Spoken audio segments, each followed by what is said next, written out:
kita kasih naik ada Den Atep. Ya, Den Atep. Weh, Muslim malam Bang Edis, Muslim. Ya, silakan Den Atep, nyalakan kamera dulu. Enggak. Sebentar, Den Atep, itu suara apa yang di belakang Anda? Oh, iya, tamatin dulu. Iya, Den Atep, tujuan Anda kemari itu apa? Ya, pingin ini baru pertama nih saya selama nonton diterima sama Pak Edi. Oke, gimana Den Atep? TV. Apa yang mau Anda utarakan Den Atep? Yang pertama terima kasih banyak ya atas pelajarannya yang banyak ya. Sebentar Den Atep, ini saya mau tanya dulu, Anda ini Muslim atau bagaimana? Muslim. Muslim, baik. Tapi Anda Muslim tapi mengucapkan terima kasih atas pelajaran yang saya berikan. Ya karena memang itu yang saya dapatkan itu tidak dari dulu, nggak ada yang seperti sampean gitu langsung buka. Saya langsung buka ayat loh, kalau sampean baca ayatnya saya langsung buka gitu loh. Dan itu bener, saya bilang waduh Bang Edi ini hebat gitu. Tapi saya tes dulu Bang, jangan-jangan Anda Kristen nyamar, jangan-jangan. Coba saya tes dulu. Kalau memang Anda Muslim, boleh. Betul-betul, coba bacakan surat-surat dalam Al-Quran biar kami dengar. Boleh. Yang pendek aja ya. Silakan. Inna kama lailatul qadri khairum min alfi syahr. Tanazzalul malaikatu waruhu fiha bi'izni rabbihim min kulli amr. Salamun hiya hatta maqam. Sah ini, oke udah sah Bang, Muslim. Ya, Muslim. Jadi Anda Islam, tetapi Anda mengatakan terima kasih kepada saya karena saya banyak memberikan pelajaran-pelajaran kepada orang Islam. Betul. Luar biasa. Yang jadi masalah kenapa Anda masih tetap Islam? Itu juga yang menjadi pertanyaan saya sampai sekarang, Mbak. Aku juga paham yang abang bilang gini, semakin membaca Al-Quran, semakin tidak paham, itu betul. Betul. Saya alamin sekarang. Karena seiringnya usia ya, terus terang aja kalau dulu kan apa kata kiai telan gitu kan. Jadi nggak pernah banyak nanya ya. Tapi seiring usia saya ini udah usia hampir 60. Justru banyak pertanyaan ya, karena kalau saya di Quran itu begini, ada ayat yang A tapi di hadis B gitu ya. Jadi aduh ini yang mana yang benar gitu loh. Saya juga banyak pertanyaan seperti itu. Dan saya tanya kepada kiai, itu juga jawabannya wallahu a'lam banyaknya. Begitu Bang Edi. Nah, tapi kenapa Anda masih tetap Islam, Bang? Kenapa Anda tidak meninggalkan agama Islam itu? Karena saya masih berpikir, sorry ya Bang Edi ya, saya masih berpikir agama lain juga sama seperti itu. Itu yang saya khawatirkan. Apakah Anda sudah pernah mempelajari Kristen, Yahudi? Belum. Nah, berarti kesimpulan Anda terlalu terburu-buru. Kalau Anda mengatakan, agama lain juga seperti itu kesimpulan yang menurut saya ceroboh. Begitu. Coba Anda baca dulu Bible itu, dari Kejadian sampai Wahyu. Nanti Anda akan dapati bahwa isi Al-Quran itu mengambil atau mencontek isi daripada Bible itu, walaupun menconteknya secara keliru, secara serampangan seperti itu. Iya, saya juga pelajari gini Bang. Kenapa ya saya bilang Islam ini banyak dalam tanda kutip yang menjelekkan Yahudi Nasrani. Bahkan gini Bang, dulu ya tahun 75-an, ini saya cerita dulu lagi kecil. Abang tahu gak, dengar gak kalau orang Islam itu kalau berhubungan suami istri malam Jumat, ya itu dulu waktu saya kecil nih, kata Ustadz begini, ini kalau yang udah keluarga ketika hubungan malam Jumat itu sama dengan membunuh 2 orang Yahudi atau Nasrani. Nah iya. Dulu loh. Iya. Itu bukan hanya dulu, sampai sekarang. Bahkan ada ceramah ustazah itu. Barang siapa yang melakukan hubungan intim di malam Jumat, maka pahalanya sama dengan membunuh 40 Yahudi atau 50 Yahudi. Karena memang Bang, Islam itu adalah ajaran yang berisi kebencian kepada Yahudi dan Nasrani. Tapi orang tidak pernah tahu itu karena ketika orang belajar agama Islam, mereka tidak belajar agama Islam, mereka itu belajar huruf-huruf Arab. Lihat di pengajian-pengajian, lihat di pondok-pondok pesantren, orang dididik untuk membaca huruf-huruf Arab. Makanya kalau kita lihat ada, misalnya Anda punya rumah dekat surau, punya rumah dekat musola, pasti Anda akan sering mendengar anak-anak kecil mereka mengaji.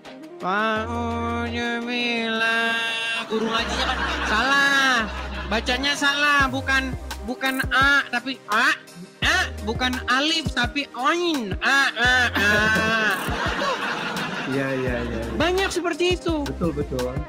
Jadi yang diajari kepada anak-anak kecil, orang-orang Islam, bukan isi Al-Quran, tetapi bagaimana cara membunyikan huruf-huruf Arab. Seandainya mereka tahu isi Al-Quran, pasti Quran itu akan dicampakkannya. Begitu Bang. Betul. Ini sedang saya alami sekarang. Karena gini Bang Edi, saya dulu ngaji dari umur 5 tahun. Itu sampai umur 15 tahun, kebetulan rumah saya dekat pesantren.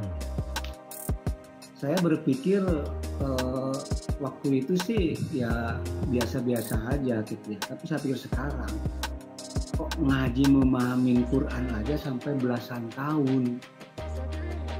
Apa itu memang dipersulit atau bagaimana? Bahkan gini Bang Edi ya, dulu saya ngaji itu diterjemahkan pakai Jawa kuno dulu.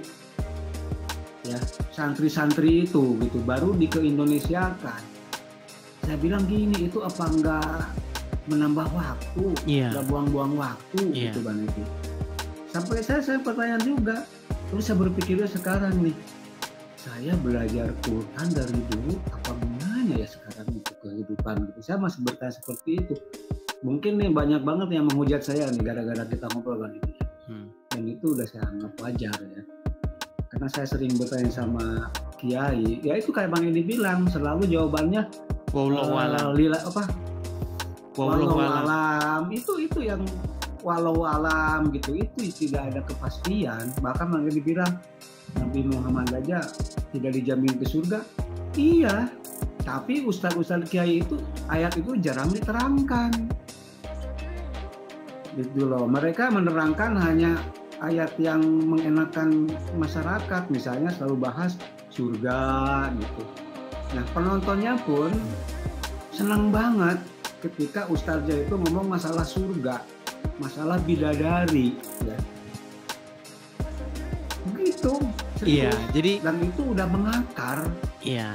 Jadi Islam itu memang berisi janji-janji kepada pria-pria jomblo di medan perang. Iya. Makanya mereka itu akan dijanjikan kenikmatan-kenikmatan seksual. Karena mereka itu memang pada awalnya itu adalah sekelompok pria-pria penjara. Gitu loh. Mereka menjarah, mengambil ghanimah, harta rampasan perang begitu. Dan menawan wanita-wanita dijadikan sebagai tawanan-tawanan atau milkul yamin gitu. Perempuan-perempuan hasil tawanan perang itu. Seperti itu. Itulah sebenarnya kerja orang Islam itu dari dulu itu. Seperti itu.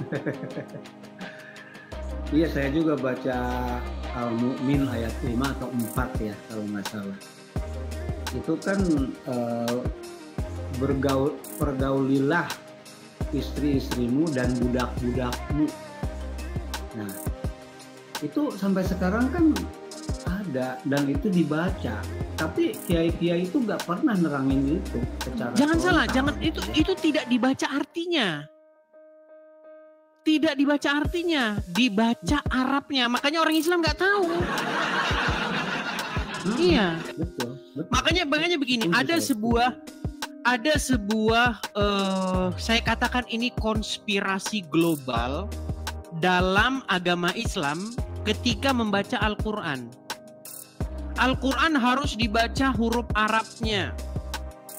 Kemudian tajwidnya, qol-qolanya harus tepat. Kemudian bagaimana harus membacanya dengan tartil, harus membacanya dengan langgam tertentu. Sehingga 40 tahun waktu seperti yang Anda katakan, belasan tahun bahkan puluhan tahun, habis waktu untuk mempelajari huruf-huruf Arab itu. Belum sempat mereka membaca artinya, sudah meninggal. Betul, iya, kapan mau membangun negara ya? Iya, mereka belum sempat membaca artinya sudah meninggal duluan. Seandainya mereka sempat membaca artinya, pasti mereka tidak akan percaya dengan isi Al-Quran itu. Begitu. Bang Edi, bahkan saya itu gini, Bang Edi sekarang gini. Saya mau nanya, mungkin ini Bang Edi belum terpikirkan ya. Kalau Bang Edi punya teman, sahabat 4 orang, 5 orang, ya, kira-kira gampang nggak kalau mengasih pelajaran sama 4 orang itu? Ya tergantung orangnya. Kalau orangnya cerdas, nyambung ya gampang-gampang saja. Tapi kalau orangnya bengak ya susah. Gini maksud saya Bang Edi. Di Islam itu masalah sholat aja itu masih perdebatan. Itu padahal yang pokok. Karena tidak ada contoh dari Rasul. Saya bilang gini, itu kan Rasul sahabatnya nggak banyak. Kenapa nggak ngasih contoh gerakannya gitu? Itu tidak ada Pak. Sampai dicari itu sholat seperti apa gerakan itu dalam Quran tuh nggak ada. Gerakan itu kan dibikin dari fikih. Fikih itu kan baru-baru berapa tahun ini istilahnya, belum ribuan tahun. Terus gini, Quran itu zaman dulu nggak ada tajwid. Tajwid itu kesini setelah fikih, ya. Dan dari kalau ada orang Islam ngomong bahwa Nabi Muhammad pinter ngaji, bahkan ada yang ngomong sholatnya Nabi aja sampai katanya bengkak kakinya, itu saya tanda tanya. Sholat tahajud misalnya jam 3 sampai jam 4, masa Nabi sampai bengkak berapa jam? Itu buat saya tanda tanya, walaupun saya orang Muslim loh. Nah, jadi saya sampai ke situ, saya bilang jangan-jangan Nabi Muhammad tuh nggak ada. Ya. Kenapa? Kok nggak diajarin sobatnya untuk sholat supaya turun-temurun sama gitu? Nggak ada. Nggak ada suatu hadis yang menyatakan ruku ini bacaannya ini, nggak ada. Gitu loh. Nah itu aja Bang Eli ya. Yang jadi pertanyaan itu saya bahkan dihujat tuh sama orang-orang, katakanlah wah saya katanya orang nggak beriman. Saya cuman gini nanyain, di mana dalam Quran sholat itu gerakan bacaannya? Saya tanya itu bukan mereka nyari dalil, malah saya dihujat gitu. Bisa-bisa darah Anda dihalalkan. Bisa jadi. Ini juga mungkin komen-komen coba Bang Eli baca, pasti banyak yang menghujat saya. Iya, karena Islam itu memang tidak terbiasa dengan yang namanya seperti ini, Bang. Islam itu selama ini ditutupi, tertutup, dan dilindungi oleh undang-undang penistaan agama. Makanya nggak berani orang speak up, orang nggak berani ngomong. Makanya saya pernah bilang, jika undang-undang penistaan agama dicabut dari negara ini, dan orang bebas speak up soal agama, termasuk agama Islam, termasuk agama Kristen, maka khusus agama Kristen saya katakan, khusus agama Islam saya katakan, maka saya bisa memastikan dalam waktu 15 tahun orang tidak akan lagi ada yang percaya dengan Islam.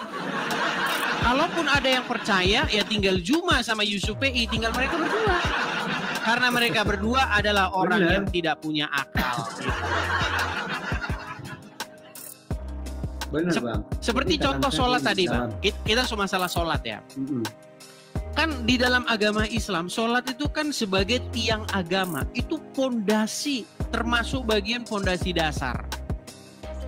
Tetapi untuk gerakan sholat saja, itu orang Islam semuanya beda-beda. Mazhab Syafi'i, Hanafi, Hambali, beda semuanya. Ada yang takbiratul ihramnya begini. Ada yang di depan begini. Ada yang di atas begini. Tapi kalau ditanya maknanya, mereka nggak ada yang tahu. Ini kenapa begini? Kenapa begini? Kenapa begini? Mereka nggak ngerti itu gunanya apa. Emang kalau begini terus Allahnya nggak senang. Oh, saya tidak senang kalau tanganmu begini. Tanganmu harus begini, begini, begini. Ah, ini begini. Gimana kayak begitu? Gerakan-gerakan sholat itu, bayangkan gerakan sholat itu tidak diketahui artinya oleh orang Islam. Tidak diketahui. Kenapa kok bisa begitu? Dan beda satu sama lain, antar mazhab itu beda-beda. Nah, kalau ditanya orang Islam akan punya jawaban seperti ini. Oh, itu semuanya benar. Itu dicontohkan oleh para sahabat. Para sahabat pernah mencontohkan begini, pernah contoh. Berarti kesimpulannya adalah begini. Kalau begitu, Anda boleh sholat begini, Anda boleh sholat begini, Anda boleh sholat begini. Lalu kenapa Anda menyimpulkan satu gerakan saja? Itu pertama. Kemudian kesimpulan yang kedua, berarti Muhammad sendiri sholat dalam posisi ngasal. Yang ngasal, kadang-kadang dia suka-suka dia begini. Berarti kan Muhammad dalam posisi ngasal kesimpulannya. Kemudian yang ketiga, ada sebuah hadis. Hadis itu berkata begini, boleh kita itu melakukan dusta untuk mendamaikan pihak-pihak yang sedang bertikai. Jadi ketika ada mazhab Hanafi atau mazhab Hambali, mereka beda gerakan sholatnya, maka harus dimunculkan satu kebohongan yang seperti ini. Kedua-duanya benar. Karena Muhammad pernah sholat dengan cara yang demikian dan demikian. Tapi pernyataan itu adalah dusta. Karena belajar dari hadis boleh berdusta dalam mendamaikan pihak-pihak yang bertikai. Makanya saya bilang Islam memang dibangun di atas kebohongan. Iya Bang Elis. Cuman kalau saya banyak cerita begini, gini Bang Elis, ini mungkin sejarah ya. Mungkin Bang Elis belum terpikirkan. Bang Elis tahu kan Borobudur? Ya. Terus tahu kan Prambanan? Tapi Bang Elis tahu nggak di Borobudur sendiri itu mungkin tidak ada orang agama Buddha. Terus di Prambanan sendiri mungkin tidak ada orang Hindu. Tapi di Bali orang Hindu nggak punya candi. Kira-kira perkiraan apa tuh yang Bang Elis kan cerdas nih. Kira-kira apa artinya itu? Iya, jadi kalau kita belajar sejarah, memang pada waktu itu, pada waktu zaman kerajaan-kerajaan Islam di Indonesia, itu muncul yang namanya ekspansi. Ini ada dua teori yang mengatakan ya. Jadi orang-orang Hindu atau orang-orang Buddha itu mereka melakukan migrasi ke arah timur karena ekspansi atau serangan dari orang-orang Islam. Ini teori yang pertama. Kemudian teori yang kedua itu teori bencana alam.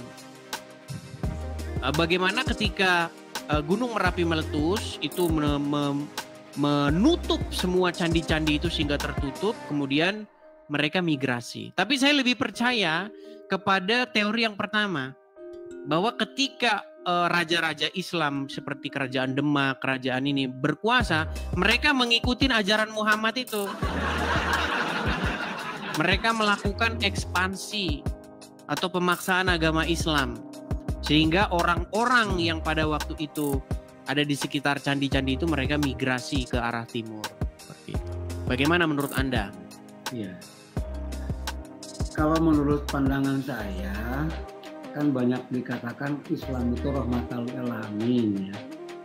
Tapi kalau lihat fenomena sejarah itu, justru orang-orang itu lari karena dikejar mau dibunuh tuh kalau nggak masuk Islam. Ya. Gitu loh. Kalau saya membaca dari situ, cuman kan itu pun nggak dikupas dalam pelajaran. Dibilangnya apa? Seperti buru-buru itulah keajaiban Nabi Sulaiman. Gitu. Kalau saya sampai kritis ke situ, Bang. Ini kenapa ya? Saya bilang di Bali orang Hindu, tapi di Bali itu malah nggak ada candi, gitu. Terus di Jawa Tengah candinya banyak, tapi nggak ada orang Hindu. Kan lucu. Kalau secara sejarah mungkin di situ tuh dulu pusatnya orang Hindu. Betul, gitu. betul. Ketika kita, ketika penggalian itu terus dilakukan oleh para ahli-ahli sejarah, bahkan secara tidak sengaja, itu hampir di seluruh Indonesia itu ditemukan peradaban Hindu-Buddha. Jadi saya pernah berangkat ke sebuah museum Indonesia, itu Museum Gajah, tepatnya di seberang Monas ya teman-teman. Kalau mau main ke sana, teman-teman akan melihat itu peninggalan negara kita.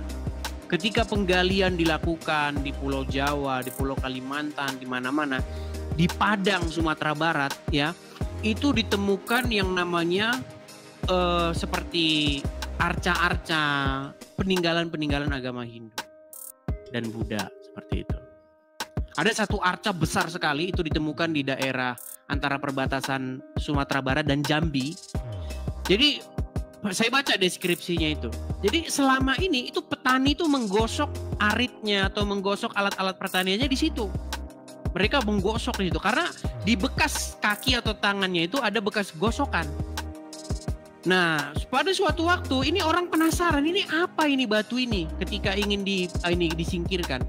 Ternyata setelah digali, oh ternyata itu arca.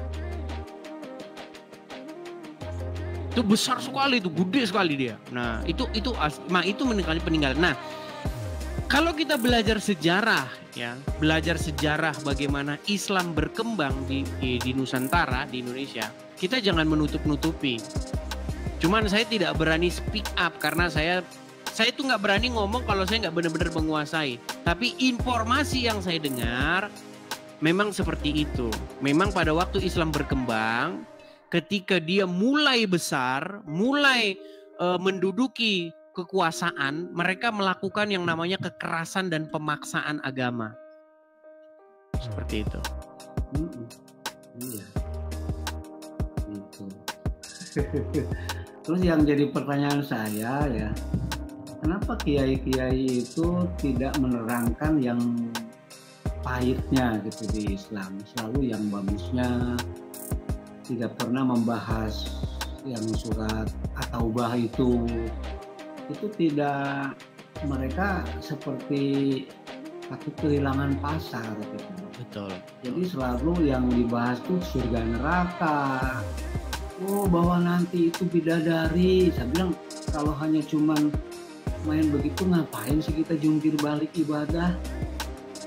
Gitu. Sampai berpikir begitu. Cuman saya sendiri malah dianggap ini lu Islam apa bukan? Itu banyak. Tapi Anda kritis. Anda kritis nih, Mas. Anda ini adalah orang-orang yang kritis begitu.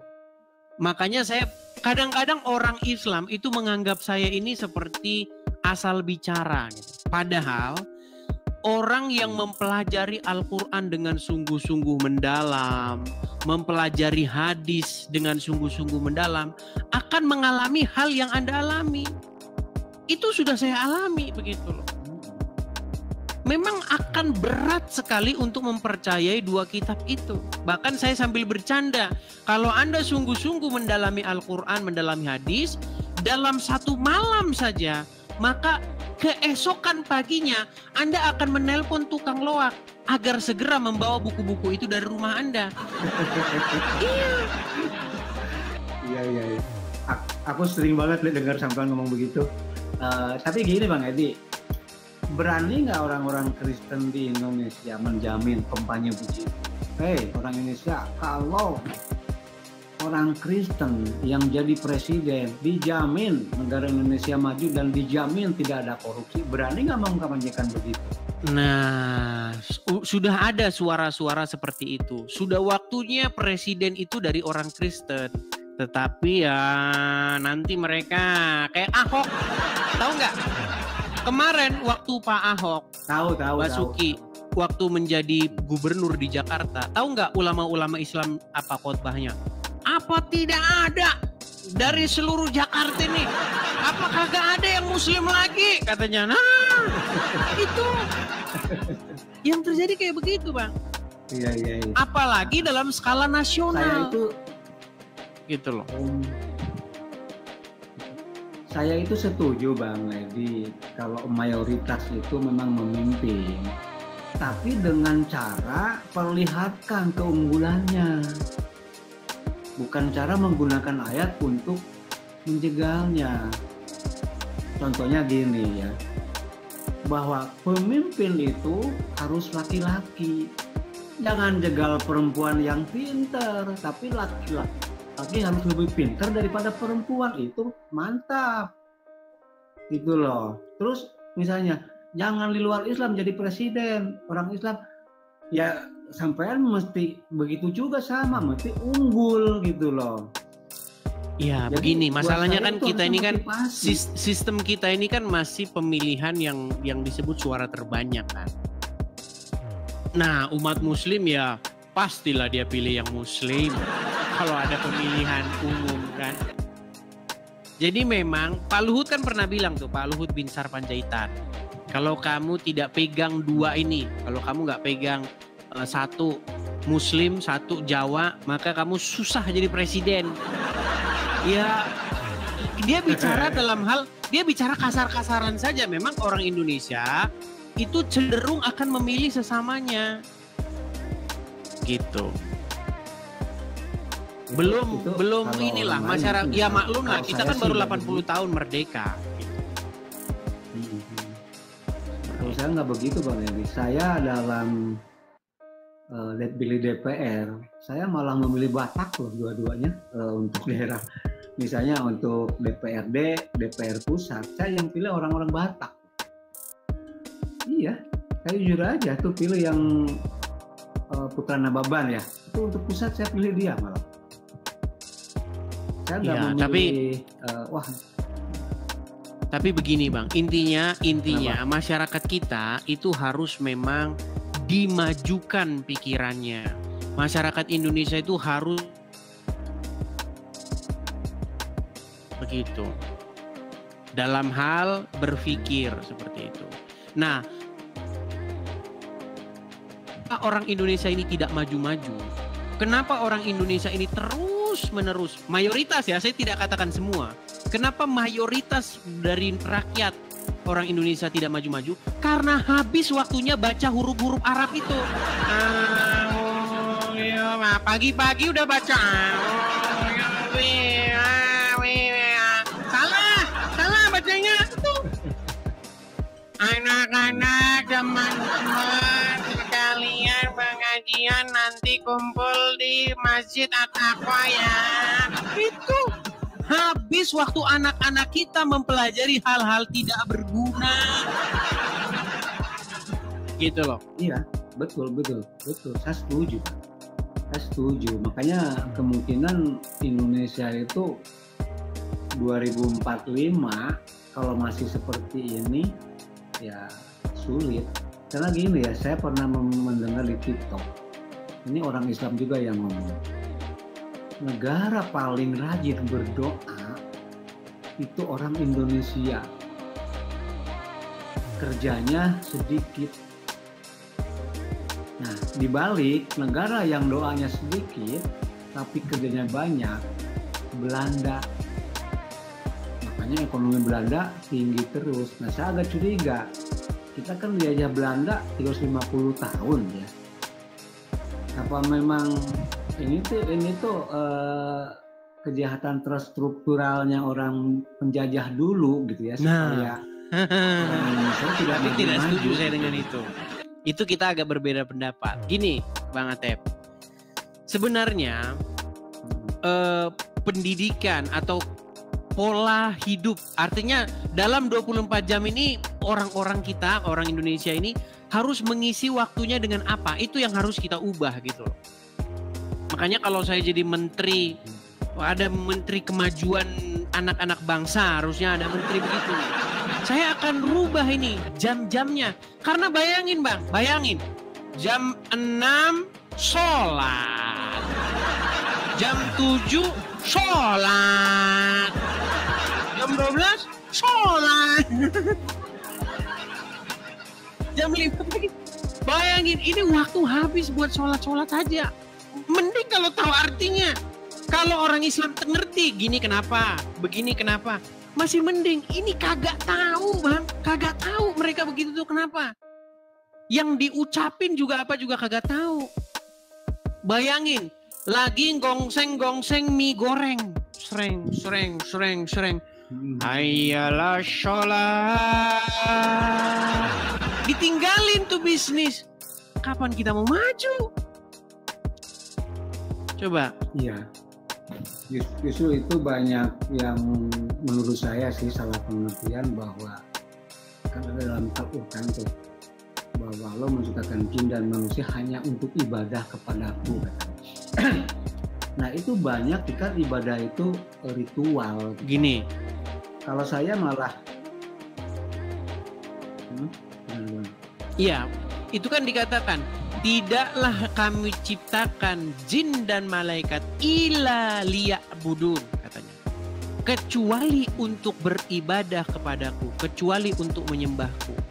Jadi memang saya pernah membahas tema ini. Seorang muslim yang sejati harus beribadah selama 24 jam. Karena tujuan diciptakannya jin dan manusia menurut Al-Quran adalah hanya untuk beribadah. Bukan untuk yang lain. Nah lalu orang muslim memaknai ibadah itu begini. Itu ibadah makanya peang. Itu ibadah. Mereka tidak tahu ibadah itu apa. Makanya sering di sini. Apa sih makna ibadah? Ibadah itu kan dari kata abdu, penghambaan. Apakah penghambaan diri itu adalah begini-begini? Habis itu korupsi, mencuri. Iya, itu. Iya, bahkan seorang Muhammad dia tidak mengerti makna ibadah. Seorang Muhammad, bayangkan, pimpinan kepalanya orang Islam tidak tahu definisi ibadah. Karena dia pernah berkata, barang siapa yang mengucapkan 2 kalimat syahadat, barang siapa yang tidak musyrik, tidak menyekutukan Allah katanya, dia akan masuk surga sekalipun berzina, sekalipun mencuri. Bayangkan. Padahal salah satu contoh perbuatan musyrik itu adalah mencuri.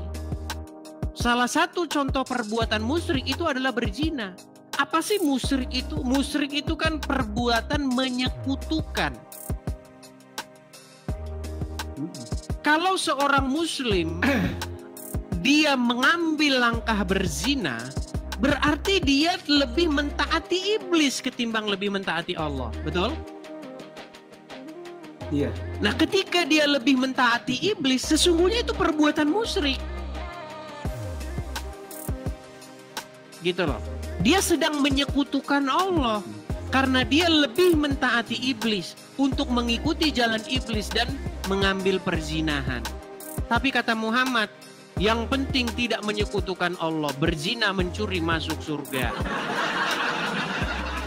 Tapi Bang, saya nggak percaya sebenarnya Muhammad ngomong gitu. Saya nggak percaya sebenarnya ngomong gitu. Itu adalah karangan-karangan para penulis hadis. Gitu loh.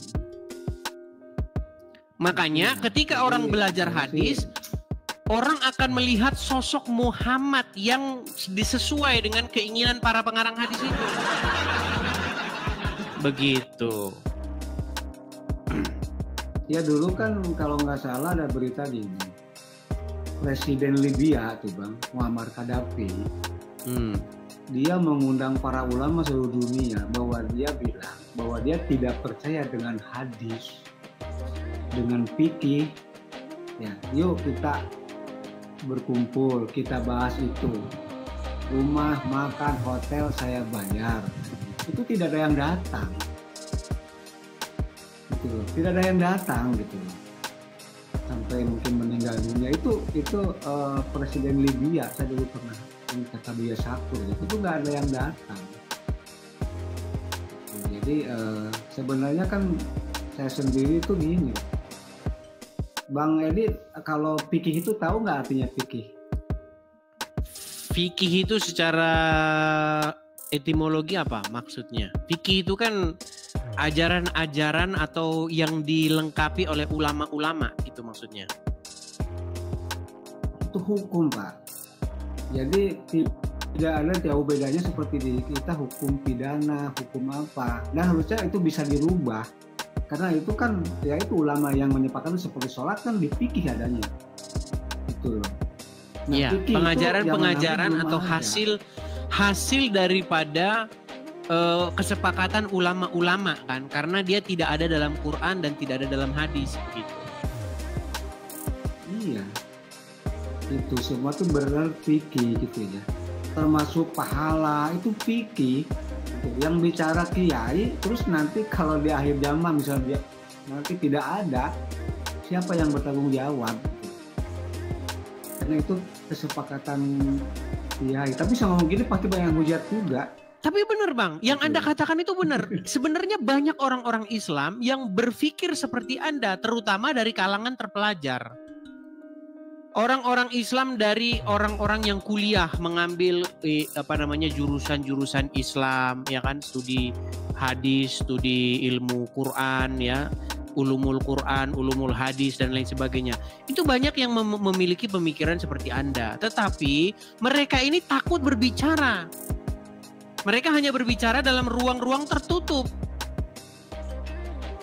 Mereka tidak berani berbicara secara publik. Karena apa?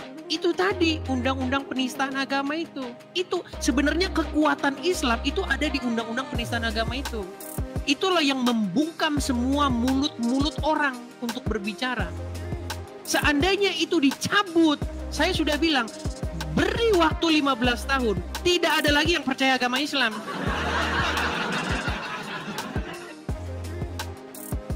Gitu loh. Iya, itu mungkin. Karena itu teralami sama saya juga. Sekarang tuh saya baca-baca terus mana nih. Termasuk kalau nonton Edi nih, saya buka ayat, ya bener ya. Dalam Al-Quran kok ada insya Allah, ya apa, mudah-mudahan. Saya bilang ini termasuk ayat yang abang pernah omongin tuh yang surat Al-Fatihah. Itu saya udah dari awal udah ngomong, ini bukan bahasa Tuhan, saya bilang ini bahasa manusia. Tapi kalau saya tanya ke teman-teman, oh itu dulu Allah ngajarin Nabi Muhammad. Nah itu ngarangnya itu. Kan yang nah itu. Terus gini Bang Edi, dalam Al-Quran itu banyak robana. Coba Bang Edi lihat, robana itu apa Bang Edi? Ya Tuhanku. Iya. Masa yang penciptanya Tuhan bilang ya Tuhanku? Enggak. Iya, jadi ketika kita membuka Al-Quran itu kan dibuka dengan kalimat Bismillahirrohmanirrohim. Alhamdulillahirabbil alamin. Ar-Rahmanirrahim. Malik yaumiddin. Kalau kita baca sampai terakhir waladolin, nampak sekali. Ini kalau orang Islam tidak terkontaminasi atau tidak dijejali dengan dogma-dogma ya. Nampak sekali ini adalah sebuah doa atau sebuah syair kepada Allah dari orang tidak dikenal. Dari seseorang anonimus. Gitu loh. Malik yaumiddin, yang memiliki hari pembalasan. Iyyaka na'budu wa iyyaka nasta'in. Ya kan? Tunjukilah kami ke jalan yang lurus. Tunjukkanlah kami ke jalan yang lurus. Ini pasti yang ngomong bukan Allah. Ini pasti yang ngomong adalah sang penulis ayat ini. Gitu loh. Tetapi tidak diketahui ini siapa penulisnya. Makanya saya simpulkan, ketika saya membaca Al-Quran dari A sampai Z, dari Al-Fatihah sampai Anas, saya simpulkan bahwa Al-Quran ini adalah buku dari seorang anonim. Anonimus yang tidak diketahui siapa penulisnya. Begitu. Makanya saya menghabiskan waktu 13 tahun. Saya baca Al-Quran, saya baca Bible. Antara 65 sampai 75% isi Al-Quran itu adalah ambilan-ambilan atau kutipan-kutipan dari dalam Bible. Ini banyak Muslim nggak tahu. Gitu. Ya gimana mau tahu orang yang dibaca huruf-huruf Arab itu terus dari dulu. Kecil, baca tajwid. Sudah remaja baca tajwid, udah gede tajwid lagi, udah besar sampai besar. Waktu mau meninggal nggak sempat baca artinya. Iya, belum sempat dia baca artinya, udah meninggal duluan. Ada pertanyaan dikit Bang Edi, tapi kenapa banyak orang Kristen juga yang mualaf gitu loh? Ya, kenapa banyak orang Kristen yang mualaf? Pertama-tama, yang mualaf-mualaf ini, mereka itu tidak pernah membaca Quran dan tidak pernah membaca Bible. Begitu. Itulah yang menyebabkan mereka mualaf. Kalau mereka mempelajari Al-Quran, membaca Bible, ya tidak mungkin. Tapi banyak orang-orang yang mualaf tuh akhirnya meninggalkan agama Islam. Halo, Bang Atep? Waduh, macet ya teman-teman. Oke lah, terpental ya, macet ya. Yuk. Please, iya. Teman-teman silakan. Kalau Anda Muslim, ayo kita diskusi ya. Apalagi Anda pemikir-pemikir atau orang-orang yang kritis terhadap agama Islam. Silakan, Anda boleh bersuara. Makasih Pak Agus Ibrahim. Terima kasih.